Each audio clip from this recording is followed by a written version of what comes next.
Welcome to your favourite YouTube channel Amit sir maths VSR। और हम यहाँ लास्ट अलजेब्रिक मेथड के लिए ये वीडियो बना रहे हैं और इस लास्ट अलजेब्रिक मेथड का नाम है क्रॉस मल्टीप्लिकेशन मेथड। अब तक जो हमने अलजेब्रिक मेथड सीखे थे वो मेथड भी कंपैरेटिवली ज़्यादा डिफिकल्ट नहीं है, जिसमें कि सब्स्टिट्यूशन मेथड में कभी कभी कैलकुलेशन थोड़ी सी कॉम्प्लिकेटेड हो जाती है। इन केस की वेरिएबल अगर इन्वॉल्व है, जो कोफिशिएंट्स है उसमें वेरिएबल इन्वॉल्व है, ऐसे कुछ क्वेश्चंस है हमारे पास। बट जो एलिमिनेशन मेथड है वो सबसे ज़्यादा रिलायबल है और हमें जब कोई मेथड नहीं दिया होगा तो हम उसी मेथड को यूज करेंगे। अच्छा, ये जो क्रॉस मल्टीप्लिकेशन मेथड है वैसे तो कोई दिक्कत नहीं है, सिंपल है, बट इसमें एक लिमिटेशंस है और उन लिमिटेशंस के बारे में तुम्हें बहुत ज़्यादा ध्यान रखना पड़ेगा जब भी ये मेथड अप्लाई करोगे। इसमें जरा सी तुमने अगर वो ध्यान नहीं रखी तो तुम्हारा आंसर गलत हो सकता है। तो बात करते हैं हम क्रॉस मल्टीप्लिकेशन मेथड की। तो क्रॉस मल्टीप्लिकेशन मेथड में सबसे मेन चीज है कि जो हम सिस्टम सॉल्व करेंगे इससे, ये केवल वो जो सिस्टम यूनिक सॉल्यूशन रखता होगा। यानी जैसे पीछे जो सब्स्टिट्यूशन और एलिमिनेशन मेथड थे उससे हम इनफाइनाइट या नो वाले को भी ट्राई कर सकते थे, भले से उसका आंसर नहीं आएगा बट ट्राई किया जा सकता था, मैंने करके भी दिखाया था, एनसीईआरटी में भी दिया हुआ है दोनों में। लेकिन जो क्रॉस मल्टीप्लिकेशन मेथड है उसमें हमें इनफाइनाइट और नो का केस ट्राई ही नहीं करना है। यानी जो क्वेश्चन ऐसे होंगे जिसमें इक्वेशंस के इनफाइनाइट या नो सॉल्यूशंस होंगे उनको फिर हम क्रॉस मल्टीप्लिकेशन से ट्राई नहीं करेंगे। केवल यूनिक सॉल्यूशन वाले केस को हमें क्रॉस मल्टीप्लिकेशन से सॉल्व करना है। अब इस मेथड में सबसे इंपॉर्टेंट और सबसे पहला चीज है स्टैंडर्ड। अब तुमने क्योंकि ये चैप्टर पढ़ लिया है तो तुमने ध्यान से देखा होगा कि जो तुम्हारा सिस्टम होता है वो तुम्हें दो तरीके से मिलता है और तुम्हें उस सिस्टम को एलिमिनेशन या सब्स्टिट्यूशन पे फोकस नहीं करना है कि वो सिस्टम कैसा है, इससे कोई फर्क नहीं पड़ता। तुम उसमें elimination substitution method equally apply कर सकते हो। ये सिस्टम दो तरीके से मिलता है, या तो ऐसे मिलता है या ऐसे मिलता है। जब तुम क्वेश्चन देखोगे बुक में तो तुम्हें दो स्टाइल में क्वेश्चन मिलेंगे। अब भले ही तुम्हें सिस्टम ये पढ़ाया जाता है, लेकिन अगर तुम्हें सिस्टम ऐसे मिल जाए, ये मैंने सबसे पहले वीडियो में बताया था, तो कोई दिक्कत नहीं है, तुमको कोई चेंज करने की जरूरत नहीं है। चेंज केवल एक कंडीशन में करना है, जब इन दोनों का मिक्सचर मिलेगा। एक इक्वेशन ऐसी होगी और एक इक्वेशन ऐसी होगी। अब तुम्हें इसको चेंज करना पड़ेगा क्योंकि दोनों इक्वेशन अलग अलग फॉर्म में, एक इस फॉर्म में एक इस फॉर्म में, और अगर दोनों इक्वेशन एक फॉर्म में मिलेंगी तो तुम्हें कोई छेड़छाड़ करने की जरूरत नहीं है। और इसके लिए तुम्हें मैं दोनों तरीके बता दूंगा कि हमारे पास दो मेथड होते हैं। एनसीईआरटी के अकॉर्डिंग तो एक मेथड दिया हुआ है, बट मैं तुम्हें दूसरा भी बता दूंगा कि दोनों में क्या चेंज है। तो ये जो मेथड तुम्हें अप्लाई करना है तो इसमें तुम्हें ध्यान रखना पड़ेगा कि जो सिस्टम तुम्हें मिलेगा उस सिस्टम की तुम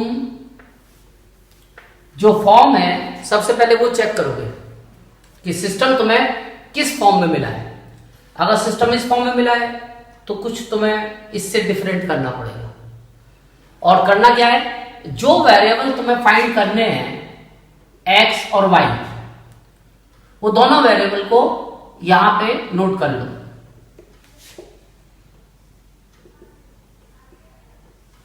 और इस कांस्टेंट के लिए यहां पे 1 का यूज करेंगे।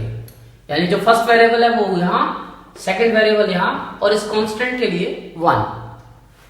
और अगर तुम्हें वो सिस्टम मिलता है तो केवल इतना फर्क पड़ता है इस वाले सिस्टम के लिए x, y और -1, केवल इतना फर्क है। तो तुम्हें याद रखना पड़ेगा कि तुम्हें सिस्टम ये मिला है या वो मिला है। अगर ये मिला है तो यहां 1 लेना है, और अगर कांस्टेंट टर्म इक्वल में है तो तुम्हें -1 लेना है। केवल इतना फर्क पड़ेगा।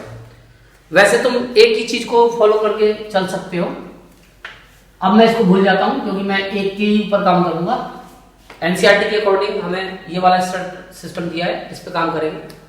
इसके बाद तुम एक डायग्राम याद कर लोगे, उस डायग्राम के अकॉर्डिंग यहां पे एक्स लिख लोगे, यहां वाई और यहां 1। अब x का जो कोफिशिएंट है वो a है, a1 a2। तो x के लिए शुरुआत जो करोगे वो a1 से ना करके b से स्टार्ट करोगे, इनको सीरियल से लिख दोगे यहां पे b1 b2 c1 c2 और फिर a1 a2 और b1 b2, इस तरह से इनको नोट कर लोगे। x y और 1 इनको क्रॉस मल्टीप्लाई का साइन लगा दोगे। ये डायग्राम तुम्हें याद करना है, x y और 1। अब इसके बाद इन्हीं चीजों को यहां पे तुम्हें कैरी करना है, यानी x के साथ x वाली टर्म को गायब कर दो, इसको हाथ से छिपा दो x वाली टर्म को। और जो तुम्हें दिख रहा है, क्योंकि y तो तुम यहां लिख चुके हो, यहां b1 b2 लिख रहा है और यहां c1 c2, वो इसके नीचे नोट कर दो b1 b2 c1 c2। और ये भी ध्यान रखोगे कि इसके बीच में कोई अपॉन कुछ नहीं लगाओगे। यही चीज यहां पे हमने x के नीचे लिखी थी। अब इस पहली वाली टर्म को छोड़ दोगे और ये जो नेक्स्ट वाला दो है इनको y के नीचे, तो y के नीचे जो आएगा वो आएगा, बल्कि तुम इसमें थोड़ा कंफ्यूजन हो जाए, y को यहां लिख लो बीच में और 1 को थोड़ा सा यहां कर दो, ऐसे इन दोनों के साथ x, इन दोनों के साथ y और इन दोनों के साथ 1। अब इसके बाद जो y है, y के नीचे तुम्हें ये दोनों लिखने हैं, पहले x के नीचे ये दोनों लिखने, फिर y के नीचे ये दोनों लिखने और 1 के नीचे ये दोनों। सीरियल बिल्कुल यही रखना है, सीरियल में कोई चेंज नहीं होना चाहिए कि c पहले लिख दो b बाद में लिख दो, इससे साइन में फर्क पड़ता है। उसके बाद फिर y के लिए तुम इसको यहां रिपीट करोगे, c1 c2, ये बीच वाला जो है ये रिपीट होता है, ये दोनों में आएगा, इधर वाले में भी आएगा उधर वाले में भी आएगा।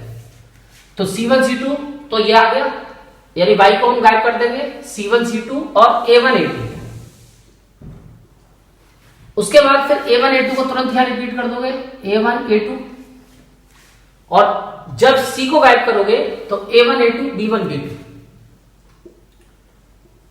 ये डायग्राम से यही काम होगा, पहले दो से x आ जाएगा, फिर नेक्स्ट दो से y आ जाएगा, y के नीचे, फिर इसके नीचे 1, और इनको यहां पे तुम्हें नोट करना है।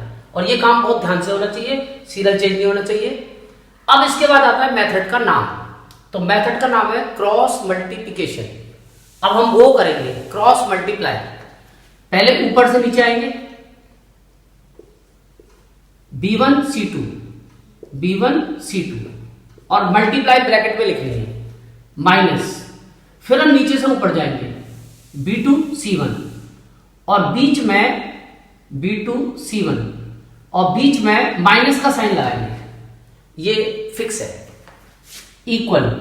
फिर हम y के लिए पहले ऊपर से नीचे आएंगे, c1 a2 माइनस, फिर नीचे से ऊपर जाएंगे c2 a1, पहले ऊपर से नीचे फिर नीचे से ऊपर, ऐसी इजिकल टू में 1, और फिर इधर आएंगे a1 b2 माइनस, ये ब्रैकेट में लिखेंगे, और फिर माइनस के साथ a2 b1 a2 b1। ये हम क्रॉस मल्टीप्लाई कर लेंगे, बस हमारा मेन काम खत्म।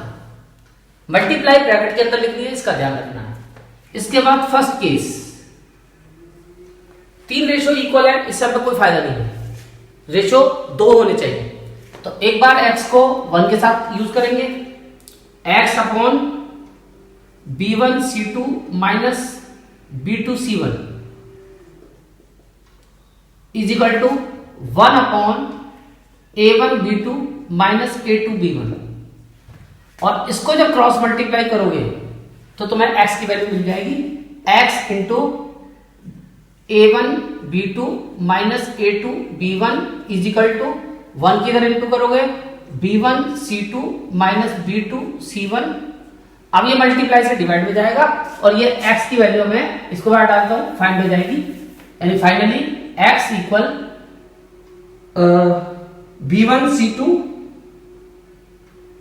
b1c2 minus b2c1 upon a1 b2 minus a2 b1। ये x की वैल्यू हमने फाइंड कर दी। इस इक्वेशन के लिए ये x की वैल्यू आ गई। इसके बाद फिर हम सेकंड केस बनाएंगे और सेकंड केस में हम फिर एक बार इस y को 1 के साथ कंपेयर करेंगे। यानी y upon c1a2 minus c2a1 equal 1 upon a1b2 minus a2b1। और जब इसको क्रॉस मल्टीप्लाई करेंगे तो y into a1b2 minus a2b1 equal c1a2 minus c2a1 और ये डिवाइड में जाएगा तो y की वैल्यू आ जाएगी c1a2 minus c2a1 upon a1b2 minus a2b1। तो इस तरह से हमें ये x और y की वैल्यू फाइंड हो जाएगी। वो जो यूनिक सॉल्यूशन है वो क्रॉस मल्टीप्लिकेशन मेथड से निकल आएगा। और इसके लिए ये सारे स्टेप करने कंपलसरी हैं। ये डायरेक्ट तुम कोई फार्मूला यूज नहीं करोगे, वरना तुम इक्वेशंस को कंपेयर करके डायरेक्ट अगर ये वैल्यू पुट करते हो एक्स वाई आ जाएगा। बट ये वाला तरीका क्रॉस मल्टीप्लिकेशन नहीं होता है। क्रॉस मल्टीप्लिकेशन के लिए दोनों स्टेप करने कंपलसरी है, क्योंकि इसके नाम से भी पता चलता है क्रॉस मल्टीप्लाई। तो जब तक हम क्रॉस मल्टीप्लाई करके नहीं दिखाएंगे ये मेथड नहीं माना जाएगा। अब इस मेथड को तुमने समझ लिया, अब मैं तुम्हें इसे अप्लाई करके दिखाता हूं। और हमारे पास एक एक्सरसाइज है 3.5 और उस एक्सरसाइज में इस मेथड से ही हमें क्वेश्चन को सॉल्व करना है। और जो क्वेश्चन है मैं उसकी लैंग्वेज के हिसाब से तुम्हें बता रहा हूँ। और तुम्हें ध्यान होगा पहले मैंने एक वीडियो कराई थी तो उसमें मैंने बताया भी था कि इस कॉन्सेप्ट को कंसिस्टेंट और इनकंसिस्टेंट वाले रिजल्ट्स को और यूनिक और नो को हम आगे रेशियोज वाले कॉन्सेप्ट को यूज करेंगे। तो वही हमें काम अब इसमें करना है। अब इसमें जो एक्सरसाइज है ये है 3.5 और इसका जो पहला क्वेश्चन है उसका मैं फर्स्ट पार्ट ले रहा हूं। इसमें हमें एक इक्वेशन दिया है x minus 3y minus 3 equal 0 और 3x minus 9y minus 2 equal 0। अब क्वेश्चन ये है which of the following pair of linear equations has unique solution, no solution, infinite solution. पहले हमें चेक करना पड़ेगा कि ये सिस्टम जो हमें दिया है इसका कैसा सॉल्यूशन है। After that in case there is a unique solution find by using cross multiplication method. तो सबसे पहले हमें इसे चेक करना है। तो चेक करने के लिए सबसे पहले इसे कंपेयर करेंगे और कंपेयर भी किससे करेंगे, जो हमारा स्टैंडर्ड सिस्टम है फिलहाल a1x plus b1y plus c1 equal 0 और a2x plus b2y plus c2 equal 0, इससे कंपेयर करेंगे।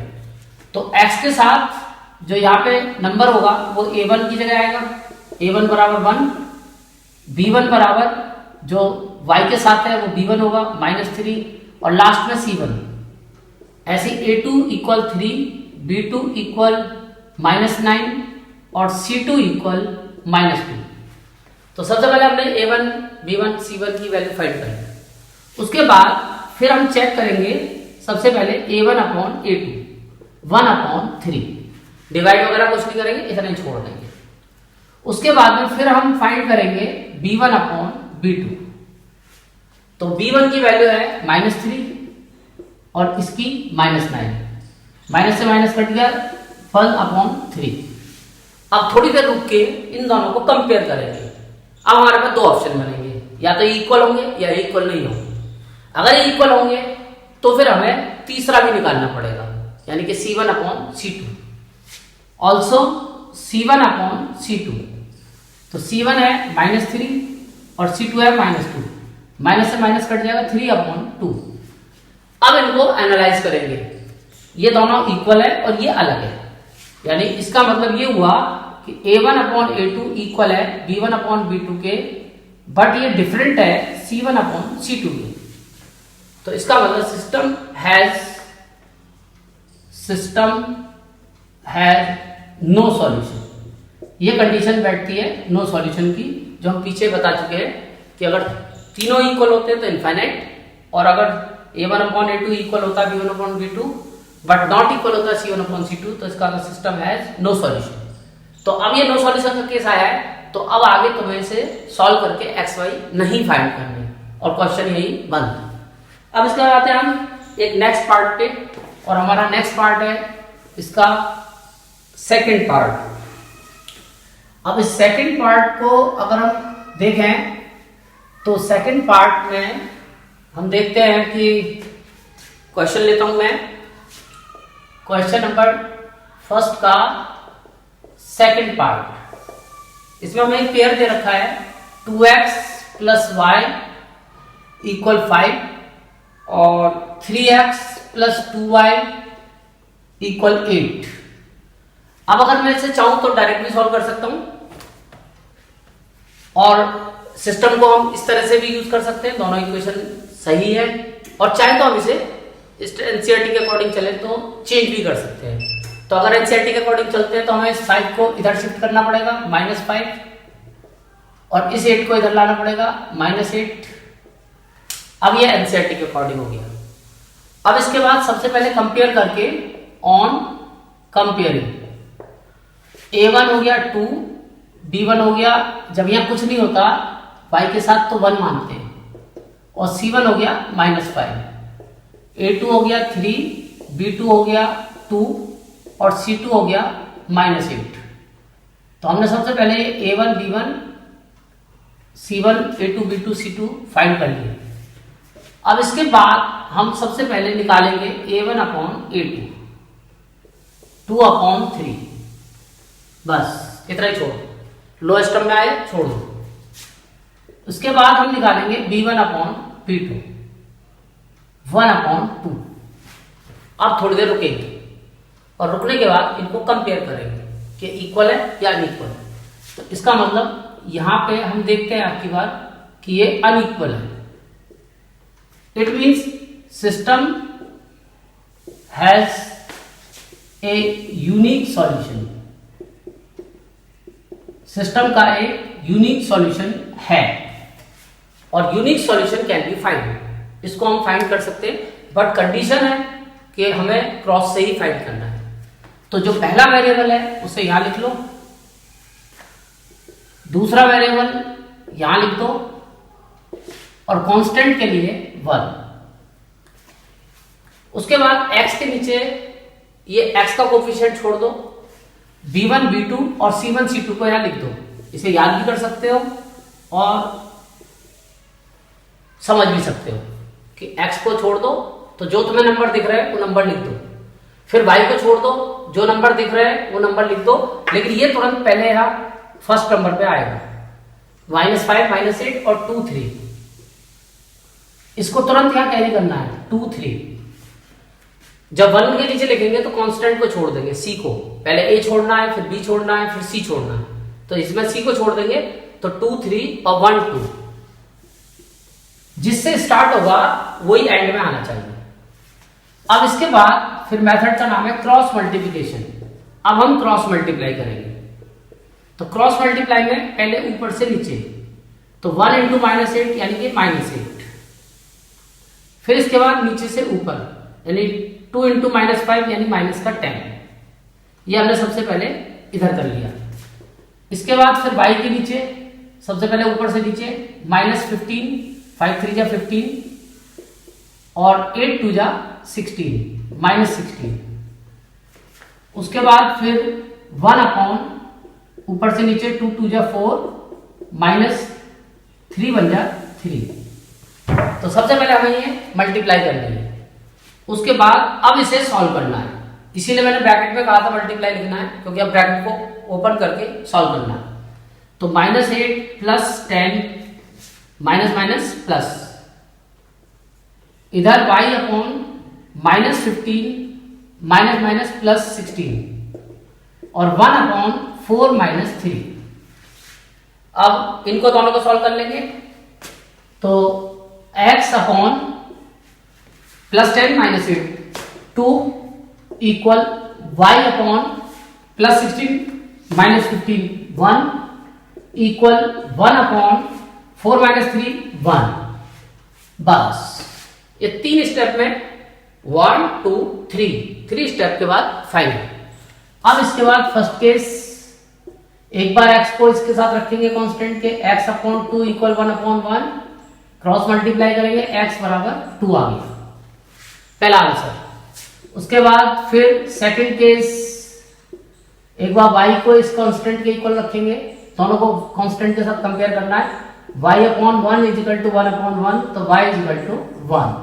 तो ये हमारा यूनिक सॉल्यूशन फाइंड हुआ, x = 2 y = 1। यहां पुट करके देखोगे, x की जगह 2 लगाओगे तो 2 × 2 यानी कि 4 और +1 × 1 यानी कि 1, तो 4 + 1 5 और 5 में से 5 गया 0। दूसरी में लगाओगे 2 3 = 6 और 2 1 = 2 यानी 6 + 2 8 और 8 में से 8 जाएगा 0, यानी कि हमारा सॉल्यूशन सही है। तो मेरे को उम्मीद है कि तुम्हें क्रॉस मल्टीप्लिकेशन मेथड समझ में आ गया होगा, और इस मेथड से तुम क्वेश्चन तभी करोगे जब तुमसे कहा जाएगा। अपनी मर्जी से कोई मेथड अगर लगाना है तो वो है एलिमिनेशन। इस मेथड को या सब्स्टिट्यूशन को तभी लगाते हैं या ग्राफ को जब हमसे कहा जाता है कि इस मेथड से क्वेश्चन सॉल्व करो। और अगर बाई चांस तुम्हें मेथड में किसी में कोई प्रॉब्लम हो तो मुझसे व्हाट्सएप पे पूछ सकते हो। और आगे मैं तुम्हें अब एक नया कॉन्सेप्ट दूंगा इस नेक्स्ट वीडियो में, जो बहुत ही इंपॉर्टेंट कॉन्सेप्ट है और हर साल बोर्ड में उसके एक क्वेश्चन आता है, और वो एनसीईआरटी में केवल एक क्वेश्चन दिया हुआ है। तो वहां आरएस में हमारे पास पूरी एक्सरसाइज है, आरडी में पूरी एक्सरसाइज है। तो मैं नेक्स्ट वीडियो में उसी कॉन्सेप्ट को डिस्कस करूंगा, और अब तुम इसकी प्रैक्टिस तीनों मेथड की, चारों मेथड की करोगे। Thank you.